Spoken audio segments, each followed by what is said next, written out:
Alors voilà, quand je suis devant un tableau comme ça, je pense à plein de trucs. Euh, Déjà, ça représente Saint Jérôme.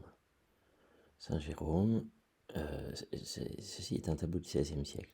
Saint Jérôme a vécu plus de 1000 ans avant ça, donc c'est forcément un portrait imaginaire. Saint Jérôme était très connu, il y a une grande tradition des représentations de Saint Jérôme, parce que il était le premier grand traducteur de la Bible en latin. Donc il a traduit toute la Bible, il s'était spécialisé non seulement dans le grec pour traduire les évangiles, mais aussi dans l'hébreu pour traduire tout l'Ancien Testament. Il en avait fait une énorme, une énorme compilation et sa traduction latine a servi de référence en Europe occidentale pendant 1000 ans sous le nom de Vulgate. Donc c'est pour ça, comme c'est un grand érudit, un grand savant, on voit qu'il est entouré de livres. C'est un tableau du XVIe siècle, donc ce qui est intéressant aussi, c'est de voir que c'est bien sûr pas un Saint Jérôme du IVe siècle qui est représenté ici, mais un Saint Jérôme du XVIe avec des éléments du mobilier, de la vie courante du XVIe siècle. Donc ça évidemment c'est très curieux et on peut s'amuser alors à justement aller voir à quoi ressemblaient les objets quotidiens au XVIe siècle. On voit surtout des livres évidemment. Alors, on voit des livres qui sont reliés en dur, des livres qui sont reliés en mou. On voit aussi que le soin n'est pas la qualité qui est mise en avant. Donc les livres sont un peu tordus, les papiers sont roulés, pliés. Bon, euh, on voit il y a cette habitude d'avoir des fermoirs. Alors, pour les grosses reliures, là, les grosses reliures rouges, on voit cette habitude d'avoir soit des fermoirs métalliques, soit derrière le crucifix. On voit aussi des manières d'avoir un fermoir simplement par deux cordons, deux jolis cordons. Voilà. On voit aussi une habitude qu'on pourrait reprendre d'ailleurs, pourquoi pas, c'est d'écrire les titres, pas seulement sur le dos, mais aussi sur la tranche. Vous voyez ici d'ailleurs le livre est mis à l'envers, il est écrit Annotatio, quelque chose. Donc ça c'est le titre du livre, il est posé également comme ça, de sorte qu'on peut identifier le livre, qu'il soit debout ou couché. Ça aussi c'est un point intéressant, ils ont l'air de conserver plutôt les livres à l'horizontale, comme l'écriture à l'horizontale sur la tranche l'indique aussi. J'aime bien voir aussi la plume avec laquelle il écrit. On voit là sur la nappe verte, qui semble plus un tapis de feutre d'ailleurs, vert, sur cette table. On voit cette plume sans peine, oui, sans barbe, sans barbillon. Elle est toute chauve. Et c'est amusant parce que non seulement ça nous montre qu'ils utilisent aussi des plumes chauves comme ça, pas seulement les plumes qu'on imagine avec joli petit panache blanc, mais en plus cette calvitie de la plume, évidemment, un côté assez drôle et assez humoristique, je trouve, avec la calvitie de Saint Jérôme lui-même, qui ne reste plus que quelques poils sur le caillou, malgré l'abondante barbe au menton, puis la calvitie aussi extrême du crâne, évidemment, la tête de mort qui est là. Tête de mort qui est là comme un élément de ce qu'on appelle une vanité, c'est-à-dire le rappel que les choses de cette terre, d'ici-bas, sont passagères. Et on représente très souvent Saint Jérôme méditant, avec un crâne, donc se rappelant toujours qu'il est poussière. C'était sans doute une façon de s'encourager. Et derrière, on voit aussi, alors oui, ça c'est intéressant, du point de vue chromatique, purement chromatique. On voit l'importance du rouge, extraordinaire importance du rouge dans ce tableau. Et rouge formidable, presque monochrome. C'est un camailleux de rouge pour presque un tiers du tableau, qui font un contraste avec le vert feutré de la table. Et ça c'est intéressant parce que c'est un clin d'œil en fait à d'autres tableaux représentant Saint Jérôme.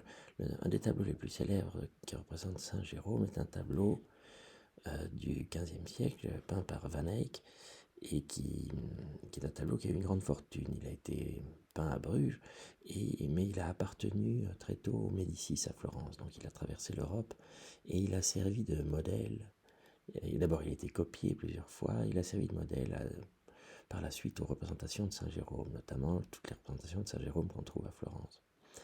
Et ce n'est pas seulement la disposition du tableau qui est identique, mais c'est aussi justement le jeu de couleurs. Et ici, Saint Jérôme, le Saint Jérôme ici de Marinus, reprend tout à fait ce jeu de couleurs qu'on trouve dans le Saint Jérôme de Vanneck. Alors, le Saint Jérôme de Vanneck a lui-même disparu, mais comme je disais, il y en avait des copies, et donc il est encore connu par la copie, notamment copie du XVe siècle même, par Petrus Christus, un autre primitif flamand, où on voit bien ce dialogue du rouge et du vert, cet extraordinaire dialogue du rouge et du vert. On voit aussi dans la disposition qu'il s'agit d'un homme attablé avec une étagère avec des livres, et puis le chapeau de cardinal, bien mis en évidence. Donc ces éléments-là, ce vocabulaire-là est repris ici par Marinus, de manière plus libre, bien sûr, différente. Il joue, il varie. Bon. Un autre petit point intéressant, c'est près du crucifix, c'est la bougie éteinte. Non seulement elle nous montre un petit ustensile qui était absolument nécessaire à tous les travailleurs, intellectuels et lecteurs et écrivains, mais elle est aussi évidemment un rappel du crâne, puisque ça fait partie du vocabulaire des vanités. Très souvent dans les vanités, vous avez un crâne et vous avez aussi une bougie éteinte qui signifie que voilà, la bougie est finie, la vie est courte, la mèche s'éteint bientôt, ou la mèche est déjà éteinte. Et donc c'est la présence de la mort, de la pensée de la mort, ce que les théologiens chrétiens appellent la mémoire de la mort, qui doit accompagner tout le temps le chrétien. Or, il est évident ici que Marinus représente un chrétien et que cette perspective de la vanité doit être comprise dans son sens chrétien. Alors, intéressant aussi le lutrin. Le lutrin qui revient à la mode avec les tablettes aujourd'hui. Et là, très très beau livre sur le lutrin. C'est bien sûr Marinus peint à l'époque où l'imprimerie existe déjà, mais il peint un Saint Jérôme qui est certes tout à fait anachronique dans son décor, mais quand même, il n'a pas été jusqu'à représenter des livres imprimés. Il a représenté un livre manuscrit, avec une superbe enluminure d'ailleurs à gauche, et à droite un texte sur 2 colonnes avec une lettrine également magnifique. Ce qui est intéressant, c'est de pouvoir s'approcher et de regarder de près. Voilà. On voit qu'il a représenté cette vision du jugement dernier. Vous avez un Christ qui est surmonté par 2 anges qui soufflent dans les trompettes de l'Apocalypse, les trompettes de la fin du monde, de la fin des temps, et qui est...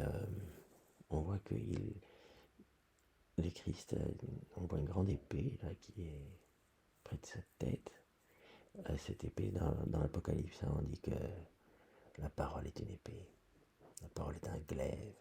Voilà, ça représente le Christ de l'Apocalypse qui est une sorte d'ouverture, de lumière, une espèce de mandorle, comme on dit. C'est dans la fin des temps est souvent représentée comme une sorte de naissance, c'est-à-dire que vous avez une forme, à vrai dire, tout à fait vaginale, n'est-ce pas? C'est une vulve qui s'ouvre et un bébé qui arrive, un enfant qui arrive. C'est cette naissance, en fait, au monde final qui est représenté d'une façon symbolique, mais en même temps extrêmement concrète et corporelle dans toute la tradition chrétienne. Et donc dans cette mandorle particulièrement explicite, je trouve, on a un Christ quelque sorte exalté qui juge. Et on voit d'ailleurs, il y a 2 avocats là, tout près du Christ qui juge. Il y a à droite, à genoux, flottant à genoux, c'est Saint Jean-Baptiste, et à gauche, c'est la Mère de Dieu, donc Marie, qui sont là pour prier, pour défendre, pour essayer de sauver tous leurs frères humains.